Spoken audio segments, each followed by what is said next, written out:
etika deontologis, atau disebut juga etika kewajiban. Tokohnya Immanuel Kant. Dalam pandangan ini, yang penting adalah niat dan aturan moral.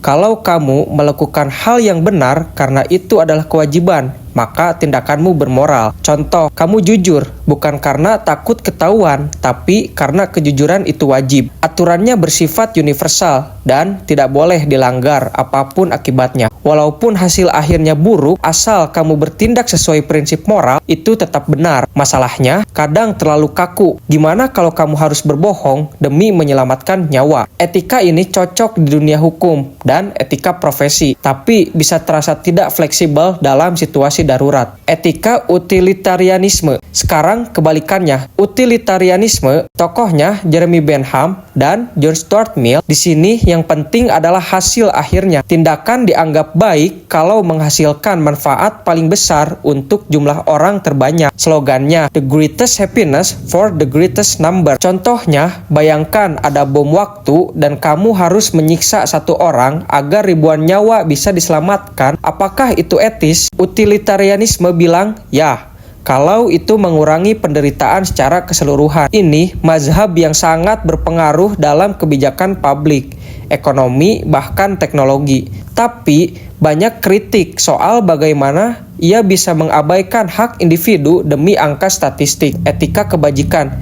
Kita mundur jauh ke Yunani kuno, ke etika kebajikan. Tokohnya Aristoteles. Fokusnya bukan pada tindakan atau hasil, tapi pada karakter manusia itu sendiri. Tujuan hidup adalah menjadi manusia yang berkebajikan, bijak, adil, berani, dan sederhana. Etika ini percaya bahwa moralitas tumbuh dari kebiasaan yang baik. Misalnya, keberanian bukan berarti nekat, tapi tahu kapan harus maju dan kapan harus mundur. Etika konsekuensialis. Konsekuensialisme mirip dengan utilitarianisme, tapi lebih fleksibel. Ia menilai tindakan dari konsekuensinya, tapi tidak terbatas pada kebahagiaan. Bisa keadilan, keselamatan, bahkan keberlanjutan lingkungan. Contoh, membuang limbah ke sungai bisa untungkan pabrik, tapi merusak lingkungan. Konsekuensialis akan menimbang jangka panjang. Di era modern, pendekatan ini penting dalam kebijakan publik dan teknologi. Masalahnya tetap sama, kita sering nggak bisa prediksi semua dampak. Apa yang awalnya terlihat baik, bisa jadi buruk dalam jangka panjang. Etika relativisme. Selanjutnya, etika relativisme. Mazhab ini bilang tidak ada moral yang benar secara universal. Setiap budaya punya nilai sendiri-sendiri. Contoh, makan daging sapi dianggap biasa di Amerika, tapi tabu di India. Relativisme mengajarkan toleransi dan menghindari sikap moral absolut yang arogan. Tapi hati-hati, relativisme juga bisa jatuh ke jebakan moral nihilisme. Kalau semua benar menurut budaya masing-masing, apakah itu berarti tidak ada dasar untuk menentang perbudakan, genosida, atau ketidakadilan? Pertanyaannya, kapan kita harus menghormati perbedaan dan kapan kita harus berkata itu salah? Etika eksistensialis. Lanjut ke yang lebih filosofis, etika eksistensialis. Tokohnya Jean-Paul Sartre, Simone de Beauvoir, dan Albert Camus. Etika ini menolak sistem moral yang baku. Kita tidak lahir dengan moral, kita harus memilih dan bertanggung jawab atas pilihan itu. Contohnya, dalam situasi ekstrim seperti perang atau penindasan, etika ini menekankan keberanian untuk berdiri sendiri tanpa petunjuk dari agama, negara, atau tradisi. Ini memberi ruang kebebasan radikal, tapi juga bisa membuat orang cemas karena tidak ada jawaban pasti. Kamu adalah moralitasmu sendiri. Etika care. Sekarang, etika peduli atau care ethics dikembangkan oleh Carol Gilligan dan Neil Noddings sebagai kritik terhadap etika maskulin yang terlalu logis dan kaku.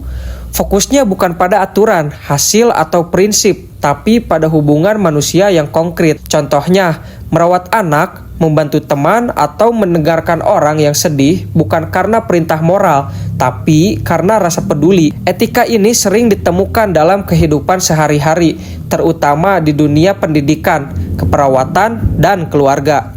Tapi karena sifatnya kontekstual, kadang sulit digunakan untuk kebijakan besar atau konflik antar negara. Etika teologis. Etika teologis, etika yang bersumber dari wahyu ilahi. Setiap agama punya sistem etikanya sendiri. Islam dengan syariatnya, Kristen dengan kasih, Hindu dengan dharma, Buddha dengan jalan tengahnya. Aturan moral dilihat sebagai bagian dari perintah Tuhan. Kebaikan bukan sekadar logis, tapi juga suci. Etika ini memberi arah hidup, makna spiritual, dan pondasi sosial yang kuat. Namun, di dunia plural, tantangannya adalah bagaimana menyatukan nilai-nilai teologis dengan masyarakat multikultural. Dan apakah kita bisa berdialog antar iman secara etis? Etika pragmatis. Sekarang kita ke etika pragmatis yang lahir dari tradisi filsafat Amerika seperti John Dewey dan William James. Etika ini menolak teori moral yang terlalu abstrak.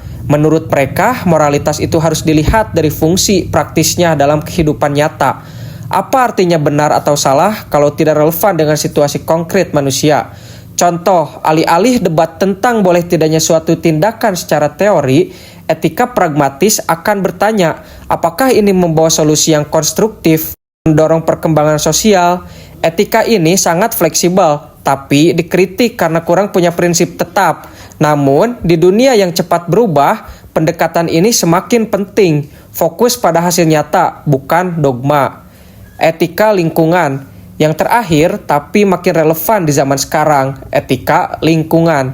Ini adalah perluasan dari etika tradisional yang biasanya hanya fokus pada manusia. Etika lingkungan bertanya, apakah kita hanya punya kewajiban moral terhadap sesama manusia atau juga terhadap alam, hewan, bahkan ekosistem? Tokohnya antara lain Aldo Leopold dan Arne Naess. Konsep seperti deep ecology, hak alam, dan keberlanjutan muncul dari sini. Contohnya, menjaga hutan bukan cuma demi manusia masa depan, tapi karena hutan itu sendiri punya nilai intrinsik. Etika ini menantang dominasi manusia atas alam dan mengajak kita berpikir lebih luas. Bukan hanya hidup baik sebagai manusia, tapi hidup harmonis sebagai bagian dari ekosistem.